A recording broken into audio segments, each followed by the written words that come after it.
Yeah, no, I can tell you've been chomping at the bit to do this for a while, and that's great. Let's go over the Manosphere content. So the Manosphere content, the problem with a lot of the Manosphere content is not that it's like there's a lot of problems, but one of the biggest things is that it's a forum to alt-right pipeline, which again, I should credit the YouTuber that I'm tapping for this. I kept going back to this YouTuber named Leisha Miller, who did an amazing breakdown on the forum to alt-right pipeline, which I'm sure as a forum owner, that you have to be mindful of this. There's like multiple things. It's like a big ass funnel for losers of any kind. Yep. Yeah, it's just like, and that's not just it's not just a thing that's recent.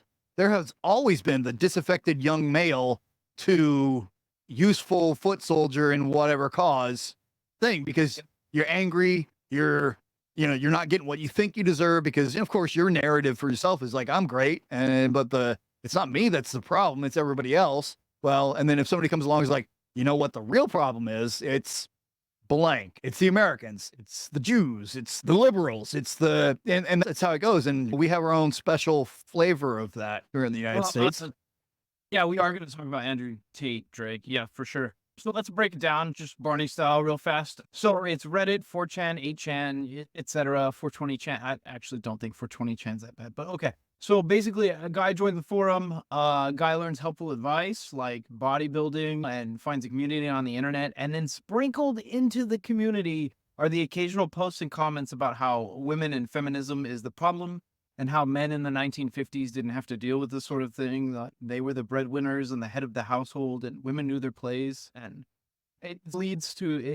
almost always leads to recruitment for the alt-right, misogyny, and ridiculous nonsense like Trump being the ideal man. And I'm not just slamming the right on this, like anyone can fall into this, but it leads to ugly things like pickup artistry, psychological manipulation with gaslighting and sort of stuff. The nice guys phenomenon. Yeah. They used to have a whole Reddit for that, subreddit. And why doesn't she like me? Basically, guys that can't handle rejection. It creates radicalization that leads to the alt-right. It can lead to racism. It can lead to Nazism. It's hate begets hate.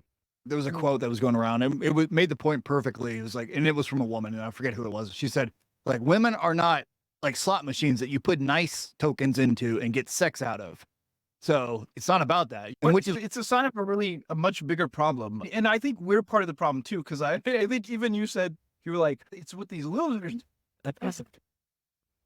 Like, sadly, if we brand people like that, then it only gets worse. Because we're excluding them from, like, they're not a part of us. Yeah, and you're dead on, and I am way guilty of that. Oh, man. So anyways, like a white nationalist such as F. Roger Devlin sold it as, women's liberation has ruined men's place in society because women focusing on their career is why men can't start a family and procreate. And it's just entitlement in its grandest form. Lives are ruined because women don't know their place type stuff. And I guess one of my big questions for you is, why doesn't a lot of Bullshito members fall into this category? And I know some do kind of slip through the cracks, but I was wondering if you had any take on that.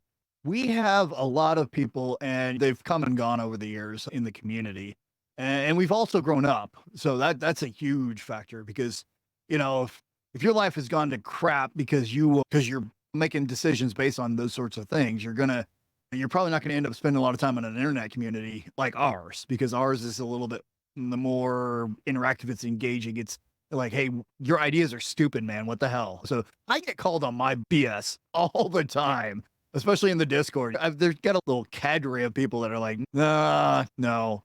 And you know what? I weather it, and it's fine, because everyone is susceptible to being full of shit. But so yeah, I think that's to your credit. That's one of the reasons that you would never fall into this category, because like being able to take criticism and rejection is a giant part of being a man. And I would say being an adult. I shouldn't even brand it as being a man. Women have to learn how to do it too. Yeah. Oh, definitely. And that circles back. That's all recursive back to if you can't take rejection, then of course you're going to throw a damn hissy fit when, the first woman that you think, I've been nice to her. Yeah, you're nice to people. That's why it's what you do. You're kind to people, but it doesn't entitle you to anything from them. So if you're nice to people, that you're polite. Yeah, I held the door open for her. Good. That doesn't mean she's going to bang you, but you held the door open. That means you're a human being. Yeah. So being able to take rejection and be like, oh, and not only take rejection, but then say, adjust. I was like, am I do a little introspection? Okay, maybe I'm not the one for her. Cool. Or maybe I should bathe more than once a week. Little things Yeah. like that. Maybe I should hit the gym. What's funny about this was I put this all together and then I did a wrap up on how we countered this sort of behavior.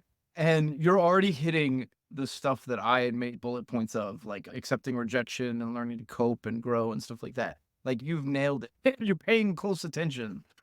I mean, Let's part of that is because I realized, okay, again, introspection. At several points in my life, I could have ended up down a lot of those paths. There, there were so many ways that had I just slightly veered a little bit to the right or whatever, I would be exactly one of those guys that I do not want to be. That honestly, I can't stand. So I'm fortunate to have had like people that gave a shit nudge me in the right direction or punch me in the fucking face. That's also a nudge. But yeah, just to shift me because they're like, okay, yeah, this guy means well, but let's just drag him along. And I still have people that I've known for like 30 years on the internet that are still trying to nudge me in certain ways. And I'm like, okay, yes, but I'm probably never going to be a communist. You know, it's okay. I like your input, but man, I like their input, but I like your come on. input, but I'm never visiting North Korea. So you're, I see where you're coming from, but that's a distance that I'm not going to travel. So I'm just, but yeah, Okay, no, the so dudes just, and that's the problem because dudes don't fix dudes. We expect yeah, women and a lot of the aspects of society, women to fix us. We expect our teachers are almost exclusively female. Men don't want to get yeah, involved in the school system anymore for like a dozen reasons. And most of them are valid. And I get it. But there are not enough male educators out there that a student can go up and say, just some random kid who's didn't grow up with a father. I didn't grow up with a father. I had to make up my own goddamn role models from television and Optimus Prime and those G.I. Joe that was like, okay, yeah, I guess they're Rambo. Yeah, that's who I should grow up to be. Who else is there? But we don't have that. I can't even look to, like, seriously, a single teacher through my entire public school, maybe just maybe one that at all that even gave a crap about me, just some little ratty white trash kid from in a small Texas town, a little bit smarter than everyone else because yeah, I'm a smart ass, and I was also in a little Texas town and full of those people, Texans. But yeah, so had I had that, goddamn, what my trajectory would have been back then. And so we don't do that. We're all so wrapped up in our own crap. And everyone, every year it gets harder and harder to just survive, to pay bills, to focus on your own stuff, to take care of your own kids. I know a teacher, and she wasn't a man, obviously, because I'm using female pronouns, but she dropped out of being an educator because she would give all her energy to the students. And then at the end of the day, she had her own kids. And she's like, I've got nothing left. I can't do this. So we've got to fix that. We've got to fix every point of contact at which a adult interacts with a child with the intent of molding them to be a good citizen, a good human being, and prioritize that. But our education system's so jacked up that wouldn't even know where to start. And we're failing our boys. We're failing our young men. So when I had a young man, I have a kid, and he's about to going off to kindergarten. It clicked that, okay, all this stuff that I have in my background that I've seen, all these routes that I could have gone down, I really need to start focusing on how I can take those lessons, all the stuff that I managed to dodge just by pure luck in a lot of cases, and shape him so that he's not the kid that grows up and expects to get laid because he bought dinner, or just throws a hissy fit, or worse, because I beat the crap out of him. And to be clear, I don't believe in putting your hands on your kids at all. I'm not that kind of dad. And I think the people that are like, it worked for me, I'm like, no, it didn't, because you think it's okay to do that. So it didn't work for you. You're again, you're picking apart the wrap up, and you're hitting the nail on the head. It's just, yeah, because I've been thought about it, man, and we can do a lot better. We can. But we need to push through all the data, the wrap ups first. This is where we get to start talking about Andrew Tate, because the big problem with not only the forum to all right pipeline is that there is a lot of like YouTubers and influencers that are pushing that sort of thing. So we have to break down them as well. The big one, obviously, so I'm going to list these influencers: Andrew Tate, Sneeko, Fresh and Fit, which is really mostly Myron is the problem, and then Aiden Ross. Now, we'll break these down real fast as we can. So Andrew Tate, if you don't know anything about him, he ran a thing called the War Room, which was like the Manly Man subscription pyramid scheme where he got guys to sign up for it and made money off their insecurities and taught them the lover boy style of human trafficking. And he's also being prosecuted by Romania for human trafficking, and he's been on the run. He was wanted in Great Britain for some other stuff as well. He was a kickboxer. His record was 76-9, but which sounds impressive, sounds really impressive. But when you look into it, he went up against a lot of guys who were making their debut. He went up against a lot of guys who were retiring. It is the most padded record I've ever seen. Is he fast? Yes, he's a bit fast. He is a kickboxer. He definitely knows more than the average guy at kickboxing. But yeah, he's nowhere near the level of guys like Alex Pereira and Israel Adesanya. No, there's a great video of him, just getting floored because he sucks.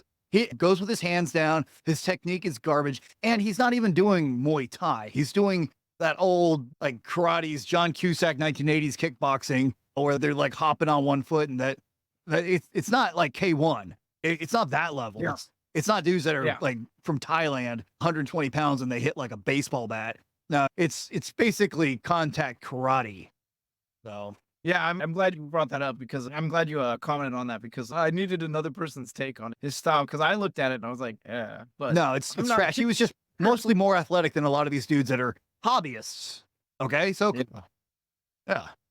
So same guy. Also, I'm sure you've heard he shouts about the Matrix all the time, which is so ironic considering the Wachowski sisters have come out and said that the Matrix is an allegory for being trans in the world. Yes. It's very weird. Which maybe on some level he realizes that because there's some people that have commented that maybe there's a little bit lurking in there. Not that it's a bad thing.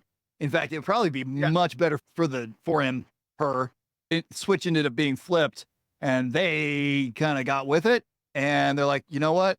But it's kind of too late because they're probably going to end up spending their life in prison. So So yeah, the War Room, Manly Man's website. If you haven't seen any of his streams, he tends to smoke cigars, wears sunglasses for interviews, but also has the chin and facial features of Gollum from Lord of the Rings.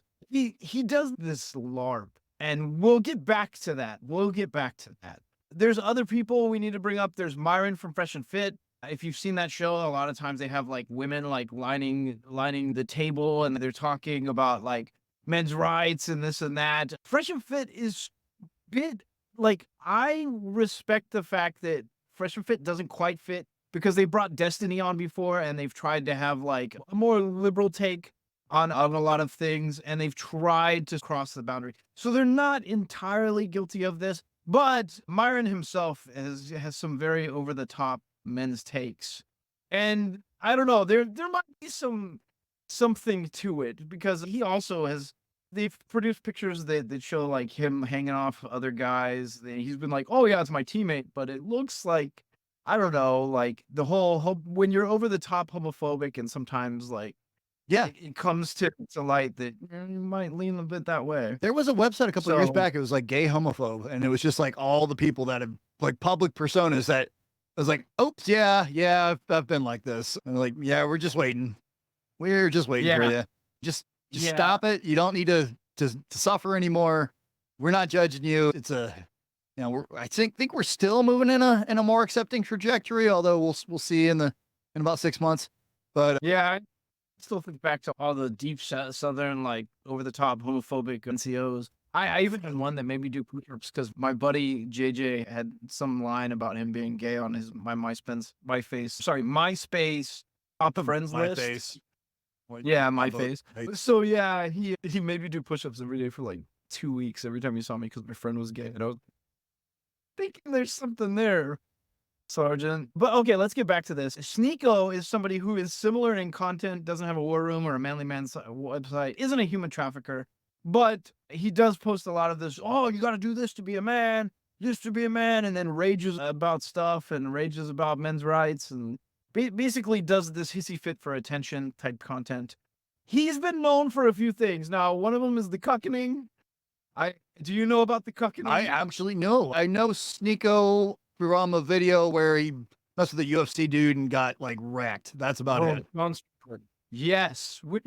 Yes. Sean Strickland. We'll talk about that in a second. Let's break down the other stuff. So the cuckening is Sneeko was doing the whole manly man's thing and doing like podcast tours, and he was on a podcast and he started talking about like going to sex clubs with his gal, and his gal talked him into going and then watching her like have sex with guys. And then he was telling people that they got to do it, but he was also equally horrified. Not one to shame someone's kink. Like, I feel like if that's your kink, that's cool. But he was very clearly bothered by this, but still trying to encourage other people to do it, which is an event people are referred to as the cucking. Yeah, so I don't know. He's another one though too. Like, there's been video of him like talking to young guys, and one of the young kids was like talking about how he couldn't stand women. And he screams at him and other stuff, and he was like, you do that because I taught you that? And the kid's like, yeah. And he's like, there are times where Sneeko has started to come around, and I think the Sean Strickland thing was probably a giant wake up call because Sean literally beat the lights out of him and probably gave him a TBI. I'm pretty sure gave him a TBI. So he's been a bit more humble since then. He's one of like 2 people in this group that I want to see grow. He did war with Moist Critical at one point, and I don't know if you saw that, but he was making threats at Moist Critical because Moist Critical was saying like, I got to check the clips because he can't review stuff while he's on stream. And Sneeko like pointed a pistol at the screen and like pulled out a mag and said, check out these clips. And then Critical countered with, that's not a clip. That is a mag, short for magazine. And then pulled out, I think he pulled out an M4, not M4. AR-15, the civilian M4. Pulled that out and showed it and was like, these are mags. So there's been Sneeko's a really funny arc to research. Can you even show, just complete aside, can you even show like weapons on like Twitch?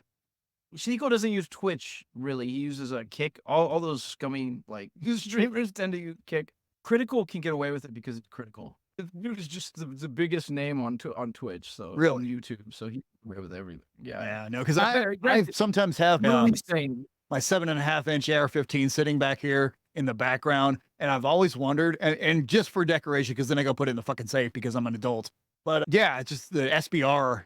And it looks cool, and it has that sticker on it that says like, this machine makes folk music. And I'm like, okay. But yeah, so I've always wondered that. Are we going to get censored, banned, kicked, whatever, if that becomes more noticeable? I don't know. Maybe. I have no idea. But yeah, Critical, we mentioned Critical in this, but Critical does not fall into the Manosphere category. I want to be clear on that. The guy is actually amazing content, and he calls out a lot of people of bullshit. Charlie is Florida man. Yeah, his name's Charlie, and yeah, he is definitely Florida man, but he's very sane.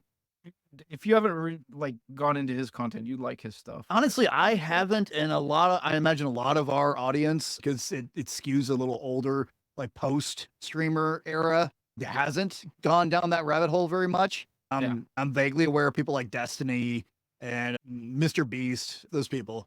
But I mean, that's me kind of having a 1 foot into these waters a lot more than a lot of people in our audience who are they're borderline boomers. This is all a new thing for them. Yeah. So the Manosphere content also led me to the lefty content with the lefty sphere. I don't know if that's what you'd call it. RedTube? Is that what they were calling it? Bread, maybe. Which is like Hassan Piker and all his orbiters, Vosh and all his weirdness, and Destiny. And I feel like Destiny is one of the more saner ones, but like the Hassan Piker orbiters hate him so much. But that is a whole other Bullshito episode that we can break down. Oh, no, we could totally do that, because I enjoy going down rabbit holes, or at least shoving my foot down them and seeing what squishes. So that's good. Like I said, I'm vaguely aware of that. Then there was the whole, what were the dirtbag left people? I forgot what was that show. Damn it. That's what they call themselves. Oh, you're not thinking Young Turks, are you? No, not the Young Turks. They were like they're really centrist, but anything's on the left if you're a fascist. Got a bad rep for a while, but it was. I forgot. They were huge for a while, and they either dropped off or I just stopped caring.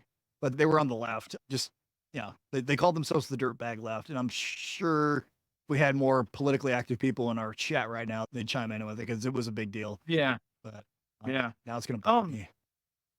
Oh, okay. We'll circle back to it. I also kind of felt like Steven Crowder's fit into this group as well, but he more fits with the weird, overt, like over the top, like right guy, like Alex Jones and stuff like that. I mean, he But fits Crowder has because he abuses his wife, destroyed according to that himself. one video, right? Yeah, and that is really it fits the Manosphere stuff because he's like sitting there smoking a cigar, yelling at his pregnant wife, telling her place, and like, oh god, he's such a turd. Okay, let's go back. So Sneeko, we talked about Sneeko, and he's one of the ones where I certainly hope he crawls out of it of this mess because he seems like he might be capable of growing. Andrew Tate, not so much. Aiden Ross is the other one, and now Aiden Ross has he basically dimed out Andrew Tate on a live stream, and apparently the Romanian police were watching. I But he know dimed that. out Okay, yeah. Did he do that on purpose? No, Aiden Ross is sadly Aiden Ross is like everyone's little brother, where he does really dumb things but doesn't realize it. There's a great video of him trying to read political, like he was trying to read authoritarianism, I think is the word, and just couldn't pronounce it. But anyways, so he was live streaming talking about Andrew Tate was gonna leave Romania, and he was like showing people the text, and then Andrew Tate got taken back into custody. So like they hate each other, and they don't hate each other. I think Aiden likes him, but Andrew probably gonna kill him, it seems like. But anyways, Aiden Ross, if you don't know, he's a streamer who he seems like a bit wholesome at times. Like there are times where you're like, he seems like he's gonna grow. He really likes hip hop. He's met other hip hop artists on stream. He got owned by his publicist at one point because he started interviewing Nazis, and his publicist was like, called him up on stream. He was like, why can't you give me people to interview? And when you interview Nazis, which I think was Nick Fuentes, by the way, Nick Fuentes somehow scams his way onto everyone's podcast. Oh yeah, he can come into ours if he does it in person, and it is at a martial arts studio with a cage. That's where that's our podcast episode. Here's some gloves and a mouthpiece, and we're going 3, 2, 1 live. I would attend, beat the shit out of Nick Fuentes. That sounds great. Dude. Oh yeah. Oh god, it's like a Christmas wish list, but people like that are a little bit too shifty. They know it's coming. Yeah. Aiden Ross, other things too. He's the reason he got arrested. I think I went over that. He paid Playboy Carti $2 million to meet up, and it was the most awkward, weird thing where Playboy showed up and stood in a corner for like 20 minutes and then took the money and then took the car and left. It was weird. The thing about Aiden Ross though is he seems like he's capable of growth, and he seems like he's starting to change and starting to try and be more responsible. And he's one of the few that I hope actually crawls out of this brand issue. But let's go back to the Manosphere itself and talk about the whole smoking cigars, wearing sunglasses, talking about manly man things. And I think the problem with it for me, and I'm sure the problem for you, is that it's cheesy, it's LARPing. It's not what real men do. And I know from personal experience, and I'm sure you do too, that some of the most badass people in this world, special forces guys, are also the ones that are the most gentle with their kids and can also like do that duality of man where badass on the battlefield, but behind closed doors, very soft spoken and respectful. Yeah, no, scariest motherfuckers are the ones that you would not, you see them pushing their lawnmower and they're just smiling and waving, and you never know. And they can flip a switch and, oh yeah, it's murder mode. And here we go. Yeah, Yep. those, and you have to be like that because otherwise you're just a big ball of rage all the time, and you can't even buy fucking groceries without getting into some shit. And then guess what? You don't have a career anymore in the military. You don't have a security clearance because they can't fucking trust you to be an adult and integrate with society. We don't have a military where we lock these dudes up in cages and just let them out and to go create havoc. You have to be a disciplined trainee all the way down to E1 private, barely doesn't know shit. You have to be a functional adult now. It's not the 1970s or the 60s. They expect you to think because it's a little bit more reactive, and you have to be kind of intelligent. Especially infantrymen, they don't want you to just be a guy that runs towards bullets. So you need to know how to shift your fire. You need to know tactics. You need to know what to do when your team leader goes down, that kind of stuff. Okay. Drake, real fast. Drake said something really profound. It's actually something that it originated from Sneeko, I think. But he said people like Ross don't care what happens just as long as something does. It's content brain. Yeah, that's the problem with the Manosphere creators too. Is they have Sneeko said it himself. He said they're like I think he was talking about people he called normies, but he was like, yeah, normies don't get it because they don't have content brain. And yeah, that's the biggest problem. They say a lot of these reactionary things, and Andrew Tate does it too. They just say these reactionary things to get a reaction, to get the clicks, to get Oh, paid. like his tweet this past week where he's like, if you enjoy having sex, that's gay. Which, I mean, you just turn the knob, open the door, exit the closet. If that's how you think. I had to look up that tweet because somebody in Bullshido shared it with us on that one comment chain. It's an older tweet, but yeah, like I hate to sound like Star Wars. It's an older tweet, but it's just he really did post that. It's a very weird take. He said shit like that. It's like, how do you know people don't fly because they don't believe enough? That how do you know you can't fly? I'm like, okay, buddy, let's meet at the top of a building and let's see how much you believe. Right. Yeah. What does Drake said? Most fighters I've met personally or in person are extremely chill outside of the ring cage mat. Yeah, exactly. Yeah. Back to the whole Manosphere LARPing thing. It's kind of sad because these aren't mentors and these aren't people. Like, if you follow their sort of layout for what it takes to be a man, you're never going to be a man. It's the sad part of it. But at the risk of sounding like Jordan Peterson, and this is a question for you, what do you think it takes to be a man? You're a man? That's not a Crowder question. Is like, well, what makes a man or what makes a woman? Like, oh, okay.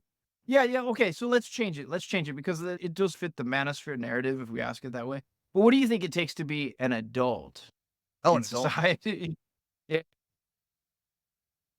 I get flack from this from my friends on the left, but I love the way Robert Heinlein portrayed that transition from boyhood to manhood in Starship Troopers, the book, not the bug shoot 'em up satire movie. And Yeah. it is about you understanding that you fit into a society at whatever level, your family, your tribe, your small community, the nation, the human race, whatever, life itself, on different levels of hierarchy, and what you need to do, and what responsibilities and duties you have as an adult, as a member of that, just by existing in this soup of interacting with other people. And Yeah. one of the things, use your fucking turn signal when you're driving down the street. That's an adult thing. You know why? If you don't understand why, then just do it because it's the law or it's the rules. But an adult would understand, yeah, I'm doing that so the guy behind me knows exactly what I'm doing so they don't have to swerve around me and maybe wreck because of me. You put your goddamn shopping cart back at the grocery store. Don't just leave it in the parking lot to run into someone else's car. Those are tests of adulthood. It's having developed conscientiousness, the psychological trait of conscientiousness that you cannot go through life without interacting with other people. And it's not fucking about, you're not the main character. Everyone's the main character of their own story. So don't be that one NPC in their story that's fucking shit up for no reason. So that's adulthood. Okay. Yeah, I think it's different for everyone based on lifestyle, environment, job, upbringing. But the soldier's definition of what it takes to be a man is different from the artist's definition to what it takes to be a man. But I think both still right? Or what it takes to be an adult, I guess. I really think it comes back to are you a man? Okay. How do you define whether you're a man? Does a woman want to fuck you? Okay, you're a man. There you go. Or are you into dudes? Does a dude that's into dudes want to fuck you? Cool. There you go. Those are your criteria. And if you fall outside of those groups, 9 times out of 10, not average time, but 9 times out of 10, there's something you need to fix about yourself because people don't want to associate with you, especially on that level. There's something that is not compatible with the rest of people. So. Okay. Let me bring it back to, I kind of feel like it's either, you're stating it, but it's either you're either living a value or a goal-orientated lifestyle. Like you either are aiming for goals and hitting them, or you're living by values where you do certain things to fit into society, you do certain things to fit in your family group, you do certain things to fit in the sort of that thing, and doing what's right versus what's easy, right? But this goes into like really murky waters where we go like, do you mean by you? Do you mean right by others? Right by society? Everything starts to devolve into egoists arguing with altruists and nihilists. Yeah, philosophical fistfights. Yeah. But but yeah, that's how I would break it down. Yeah, I mean, Um, in psychology, there's intrinsic and extrinsic motivations for doing anything. This comes from me. I do this because I need to, because I would not be happy with myself if I didn't do it. And that is a very character driven attribute to have. Whereas I'm looking for a reward or just looking to avoid, a negative consequence. That's like what that's saying. I made a meme about this like 15, 20 years ago, and it's still floating around out there. It's like, if you need the threat of hell to be a good person, you're not a good person. And I don't think I'm the only one that's come up with that idea, because we've had thousands of years to process that bullshit. But yeah, so that if you only behave a certain way with threat of a punishment or promise of a reward, then you're not inherently a good person. You're just you're just a rat seeking cheese or trying to and avoid you're also the shock. probably not particularly mature either. Yeah. When you get the intrinsic motivation to do things, that's when you're an adult. When it bothers you to do the wrong thing, or in the situation, in the circumstance where you're at, then you are a functional adult. Hey, on Drake saying, I think when people talk about being a man, they're referring to the traditional masculine takes. Some of them are not healthy.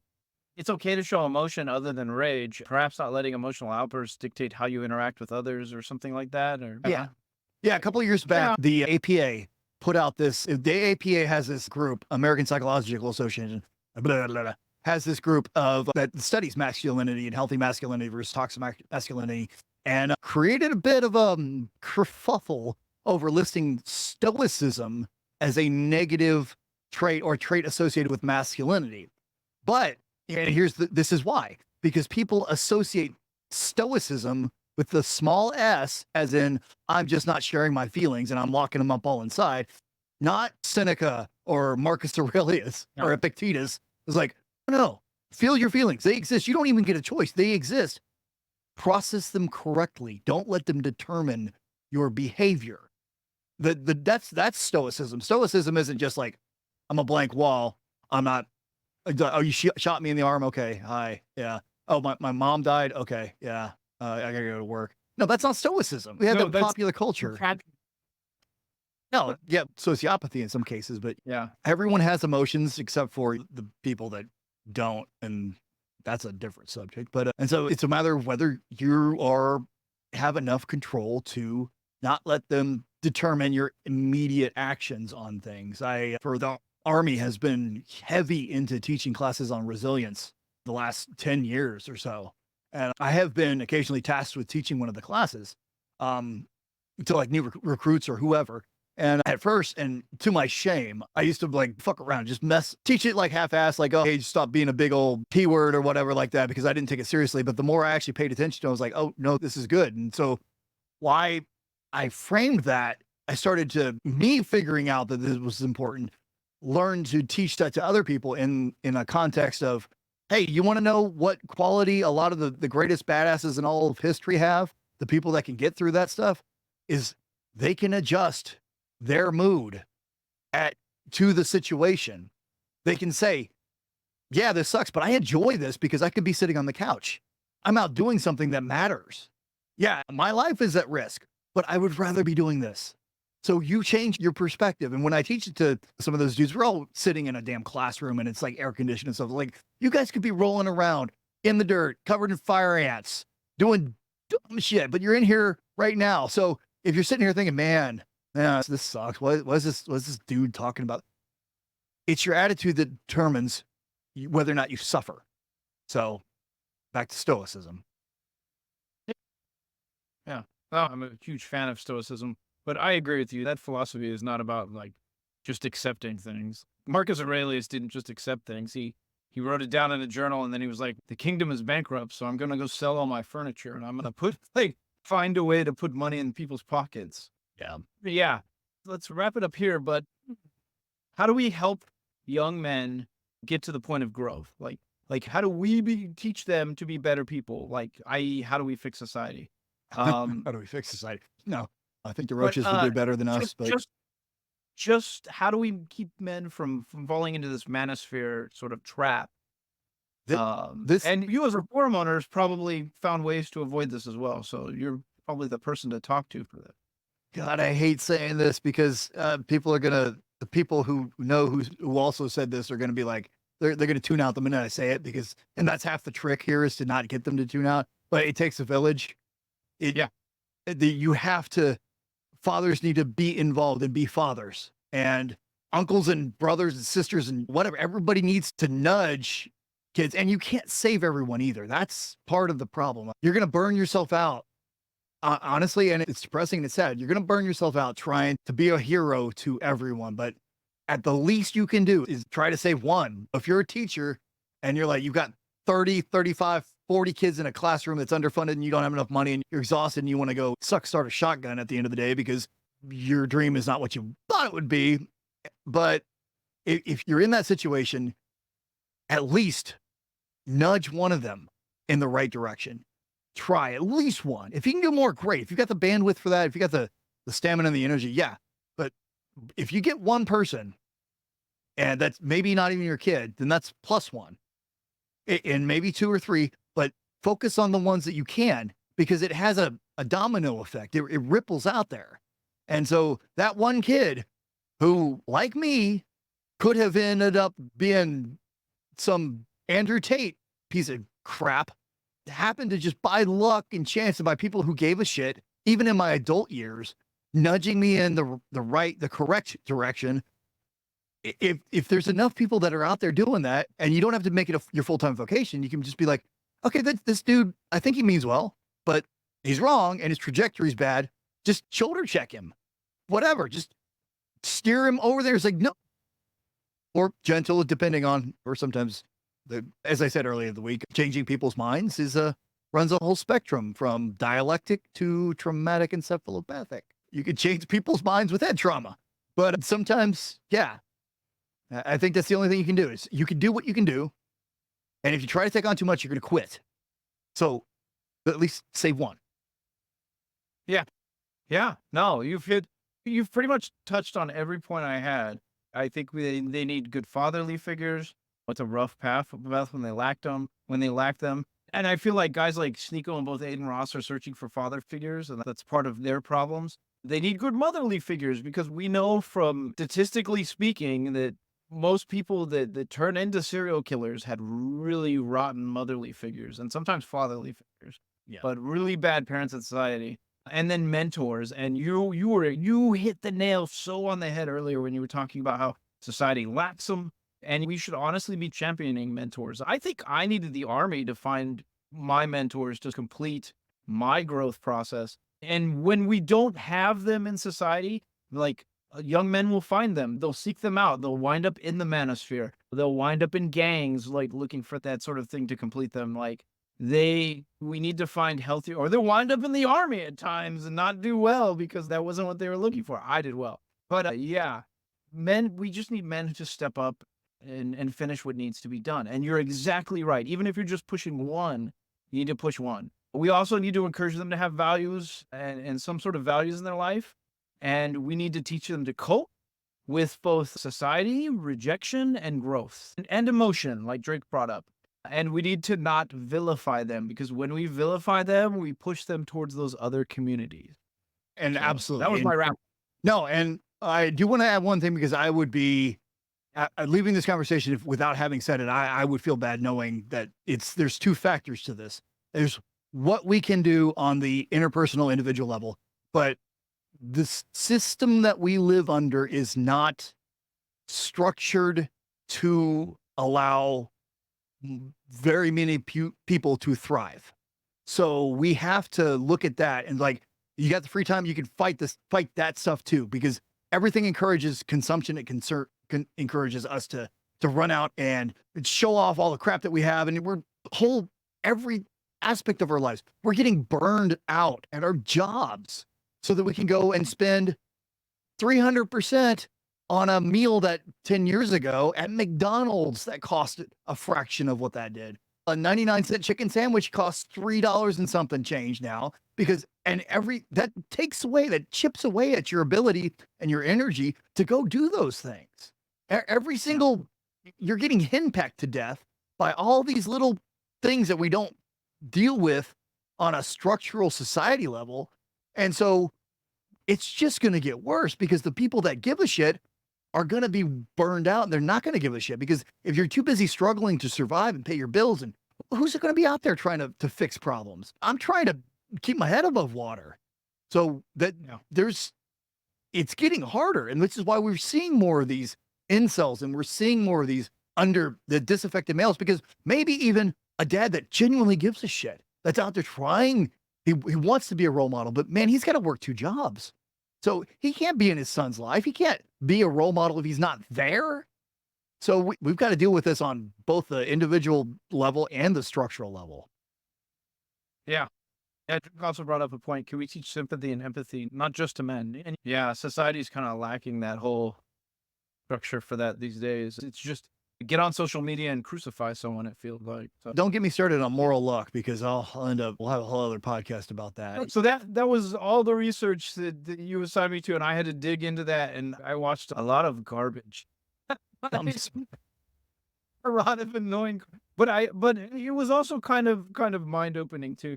There's other funny stuff that we didn't get to talk about. Like, do you know Andrew Tate's symbol, like his branding? Have you seen this thing? No. He's got it like emblazoned on the back wall and everything he does. It's his father was a chess grandmaster.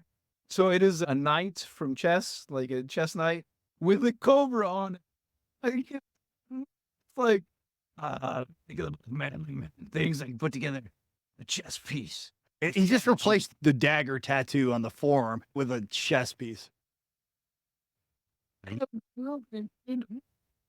Oh man. There you go. Okay. Yeah, no, I think we hit the bases and we'll be able to put this out to the zeitgeist. And I really think the way you covered it will be useful to, like I said, a lot of our audience that is not anywhere near this. They hear Twitch and they think, I don't know, do I have to take my medication? I mean, because there's a little bit of those older dudes that are there, and we're not even spring chickens ourselves. Yeah.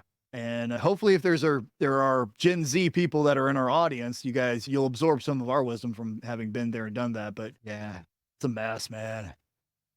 It's a mess. Yeah. I hope that was good coverage though. And that was kind of my goal, is to bridge the gap between those things so that we could, because it's kind of a harder concept for older guys like us who have been through the military and don't question that sort of thing or our place in society. And so it's hard to grasp people falling into that, which is what I was trying to like get to the nitty gritty of. Yeah, no, I know we could do a lot better, but we need to talk about it to just make that process start. Oh, you're jumping up on the screen. What happened? Your video is like bump, bump, bump. I guess that's a good place to end things because Fix that. No, we can call it there. Well, thanks for joining us. And what's you got any ideas for the next topic? You want me to research, deep dive? Oh wow, I did jump up. Yeah, I don't know what happened here. Hold on. It's off the screen. That's perfect. It's like, God knows. Oh, wait. There you go. Okay. That was my dumbass fault. I switched the window. I didn't realize it wouldn't be like locked into the window. Yeah, that's the Discord window. Okay. Yeah, no, I don't. We got links on the thing at Bullshito, Facebook Bullshito, and whatever. And there's join us on the Discord. Follow Phrost on Twitter, don't follow X, Phrost. whatever you call it. Don't go to the forums are still up, right? Yeah, no, the new forums are smooth as hell. We're trying to bring the old ones and jam them into the new ones, but that's going to cost a lot of money. And the person who's supposed to be overseeing that is kind of, I don't know, going to basketball games or whatever he's doing lately. So yeah, I'm not going to call you out or anything, Chris, but yeah. Yeah, and join the Facebook page. Although we talked about it, I think earlier this week. The subreddit doesn't seem to understand what your new direction is. No, it's just filled with like, which anger. Is fine. We'll eventually get there. We just need a bunch of people. We need critical mass of people to go to the subreddit and post non-dumbass doing karate content, and then upvote it. and then figure out who all the people are downvoting is and ban them, which I'm okay with because we've got like almost 100,000 members in there, and I guarantee that maybe 30 of them are worth a damn. Yeah. Yeah. Yeah. At least the Facebook page seems to be. You mean the group? The Obviously. group's okay. The page is just it's garbage. It is a abortion clinic dumpster fire. It's just the Facebook the page. actual. Yeah. Now, the group is great because you have to pass a 8th grade math question to get in. No, 7th grade actually, which I just updated today. But the Facebook page, like anybody can get on, and that's shows. So. Yeah. We'll discuss topics. Yeah, I'll deep dive something else for you if you want. Did this content work for you? No, this worked great, and I especially Drake hanging out and chatting with us too is great because. Thanks. And then that helps because it nudges us in the right. I love that fucking word nudge. So there's a book called Nudge by some economists on how to do behavioral economists that were just saying that these are little things, societal interventions you can get because we have a country full of knuckleheads who think, oh, I'm going to do my own thing. And you can't tell me what to do because freedom and Jesus. And so you have to nudge them, kind of like marketers nudge people to go buy trucks when they don't need a truck, but then they think their penis is small, so they need a truck. So you have to use those same ninja skills to get people to do the right thing. So nudge is a good word. The nudge truck penis analogy. Yeah. Okay, thanks, bro. So let's end the stream now because it's not going to get any better than that. All right, I'm going to click on that.